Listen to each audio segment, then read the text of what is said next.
ये आप सब लोगों को जानकारी है कि 10 दिसंबर 2025 को एक सीओ गांव के पास नहर में एक व्यक्ति सुधाकर तिवारी की डेड बॉडी मिली थी। इसके संदर्भ में उनके पिता द्वारा एक प्राथमिकी दर्ज कराई गई थी अपने गांव के 5 लोगों के विरुद्ध।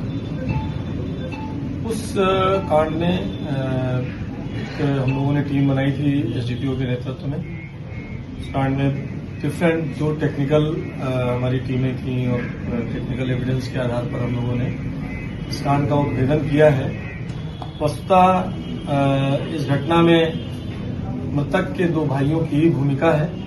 इन दोनों को गिरफ्तार कर लिया गया है और अब इस कांड का उद्भेदन हो गया है। जिन 5 व्यक्तियों का नाम दिया गया था वो 5 निर्दोष है।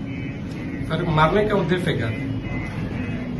इसमें जो हम लोगों ने अब तक एविडेंस मिला है, कुछ सीसीटीवी फुटेज हमें मिले हैं और पूछताछ स्थानीय लोगों के कुछ बयान मिले हैं। उसके आधार पर ये बात आई प्रकाश में कि जिस दिन ये घटना हुई है, जिस रात को, उसी दिन संध्या समय मृतक ने काफी शराब पी ली थी और वो एक गांव में ही हल्ला गुल्ला कर रहा था। उसके परिजनों को जब ये पता चला तो वो उसको पकड़ करके लाए। रास्ते में वो काफी उपद्रव कर रहा था, उसके हाथ वाथ के लोगों ने बांधा है, धक्का मुक्की करके उसको घर में लाए।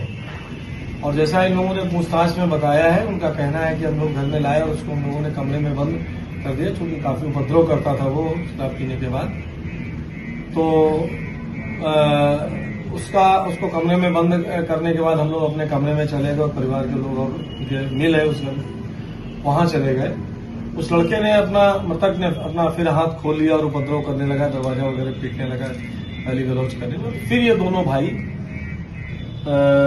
कमरे पे गए, उन लोगों ने दरवाजा खोल के उसको कंट्रोल करने की कोशिश की, उसको जमीन में गिरा के उसका फिर हाथ बांधा है और बांध करके लोग फिर बाहर से ताला बंद करके चले गए।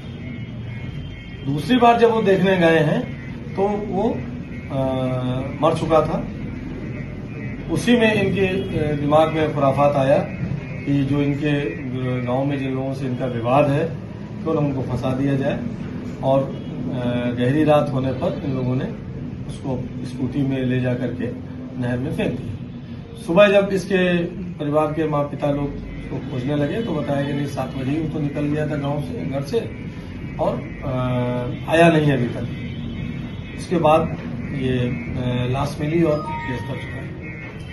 तो आगे की कार्रवाई कितना होगा? इसमें इन दोनों की जो भूमिका है, उन दोनों को गिरफ्तार कर लिया, दोनों को हम लोग जेल भेज रहे हैं। और भी अगर इसमें कोई एविडेंस आता है जिस किसी के भी विरुद्ध, वो कार्रवाई